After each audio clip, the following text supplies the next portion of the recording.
കോടിക്കണക്കിന് രൂപയുടെ നിക്ഷേപ തട്ടിപ്പ് നടന്ന കേസിൽ ഇപ്പോൾ ഇതാ വി.ഡി. സതീശനെ പോലെ തന്നെ മറ്റൊരാളും പ്രതിസ്ഥാനത്തേക്ക് വന്നിരിക്കുന്നു.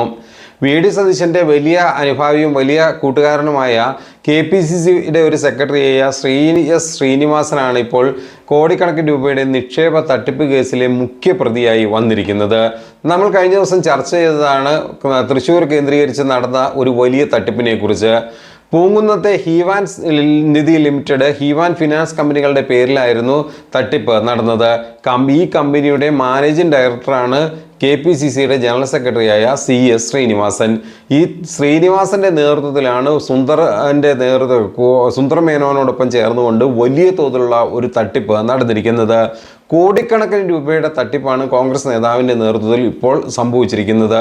പത്മശ്രീ എല്ലാം നൽകി ആദരിച്ചു എന്ന രീതിയിലൊരു പ്രവാസിയുടെ പ്രതിനിധി എന്ന രീതിയിൽ ഒരാളെ, സുന്ദർ മേനോനെയൊക്കെ എല്ലാം പൊക്കിപ്പിടിച്ച് വലിയ തോതിൽ ഒരു നാട്ടിൽ വലിയ ഒരു ഒരു പ്രധാനമായി പറഞ്ഞ ഒരു പ്രാഞ്ചിയേട്ടനായി ചിത്രീകരിച്ചുകൊണ്ട് വലിയ തോതിൽ ജനങ്ങളുടെ വിശ്വാസ്യത അടിച്ചു മാറ്റിക്കൊണ്ട് വലിയ തോതിലുള്ള ഒരു തട്ടിപ്പാണ് ഇവിടെ നടന്നിട്ടുള്ളത്.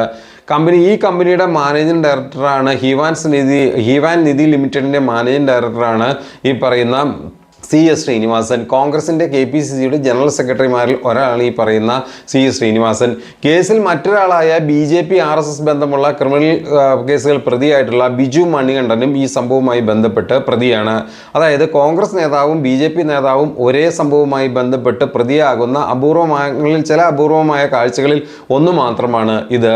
വലിയ തോതിൽ കോടികളുടെ തട്ടിപ്പാണ് നിക്ഷേപത്തിലൂടെ ജനങ്ങളെ പറ്റിച്ചുകൊണ്ട് ഇവർ നടത്തിയിട്ടുള്ളത്. CS ശ്രീനിവാസന്റെ ജാമ്യാപേക്ഷ കോടതി പരിഗണനയിലായതിനാൽ അറസ്റ്റ് ചെയ്യാനായിട്ടില്ല. ഇപ്പോൾ നിലവിൽ 62 നിക്ഷേപകരിൽ നിന്നും പണം സ്വീകരിച്ച് 7.78 കോടി രൂപയുടെ തട്ടിപ്പ് നടത്തി എന്നാണ് ഇപ്പോൾ നിലവിൽ പുറത്തു വന്നിരിക്കുന്ന കേസ്. എന്നാൽ നൂറുകണക്കിന് ആളുകൾ പരാതിയുമായി രംഗത്തുണ്ട്. 30 കോടിയോളം രൂപ തട്ടിയെടുത്തതാണെന്നാണ് പോലീസിന് ഇതുവരെ ലഭിച്ചിട്ടുള്ള ഒരു വിവരം.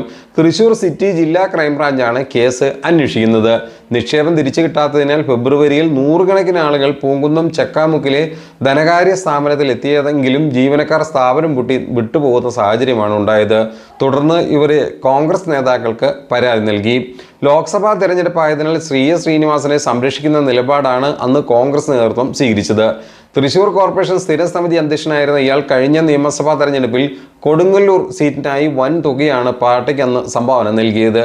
പക്ഷേ അന്ന് കോൺഗ്രസ് സ്ഥാനാർത്ഥി പട്ടികയിൽ ഇടം പിടിച്ചെങ്കിലും ഒടുവിൽ ഗ്രൂപ്പ് തർക്കത്തിനിടയിൽ ഇയാൾ പുറത്താകുകയായിരുന്നു. ഇല്ലെങ്കിൽ CS ശ്രീനിവാസനെ മൊത്തത്തിൽ ചുമക്കേണ്ട അവസ്ഥ കേരള സമൂഹത്തിന് മൊത്തം വരുമായിരുന്നു. അല്ലെങ്കിൽ ഒരു മെമ്പറായി, ഒരു MLA ആയി വരുന്ന നമ്മൾ കാണേണ്ടി വരുമായിരുന്നു. നിക്ഷേപ തട്ടിപ്പ് കേസിൽ ജയിലിലുള്ള കമ്പനി ഡയറക്ടർ കൂടിയായ പുത്തൂർക്കര പുത്തൻ വീട്ടിൽ ബിജു മണികണ്ഠൻ, അഥവാ പുഴമ്പുള്ളം ബിജു എന്നും പറഞ്ഞ ക്രിമിനൽ കേസ് പ്രതിയെക്കുറിച്ച് എല്ലാവരും കേട്ടിട്ടുണ്ട്. പക്ഷേ ബിജു മണികണ്ഠൻ എന്നുള്ള പേര് അത്ര ഫെമിലിയർ അല്ല. പക്ഷേ പുഴമ്പള്ളം ബിജു എന്നുള്ള പേര് എല്ലാ ക്രിമിനൽ ലിസ്റ്റുകളിലും പെട്ടിട്ടുള്ള ഒരാളാണെന്ന് തൃശ്ശൂരിലുള്ളവർക്കും അല്ലാത്തവർക്കും എല്ലാം വ്യക്തമായിട്ട് അറിയാവുന്ന ഒരാളാണ്. പോലീസ് ഗുണ്ടാ ലിസ്റ്റിൽപ്പെട്ട ആളാണ് ഈ ബിജു. BJP RSS സജീവ പ്രവർത്തകനായ ഇയാൾക്ക് ശ്രീരാമസേന ഭാരവാഹിത്വവും ഉണ്ട്. ഇത്തരത്തിലുള്ള വലിയ തട്ടിപ്പിനാണ് കോൺഗ്രസ് BJP നേതാക്കളുടെ നേതൃത്വം കൊടുത്തിരിക്കുന്നത്. ഈ സംഭവത്തിൽ വിശദമായിട്ടുള്ള അന്വേഷണം മുറുകുമ്പോൾ പല ഉന്നത കോൺഗ്രസ് നേതാക്കന്മാരും പ്രതിപട്ടികയിലേക്ക് വരും എന്ന് തന്നെയാണ് പ്രതീക്ഷിക്കുന്നത്. ഏതായാലും ഇത്തരത്തിലുള്ള തട്ടിപ്പിന് കൂട്ടുനിന്ന കോൺഗ്രസ് നേതാക്കൾക്കെതിരെ വലിയ തോതിലുള്ള വിമർശനവും പ്രതിഷേധവുമാണ് സാധാരണ കോൺഗ്രസ് അണികളിൽ നിന്നും ഉണ്ടാകുന്നത്.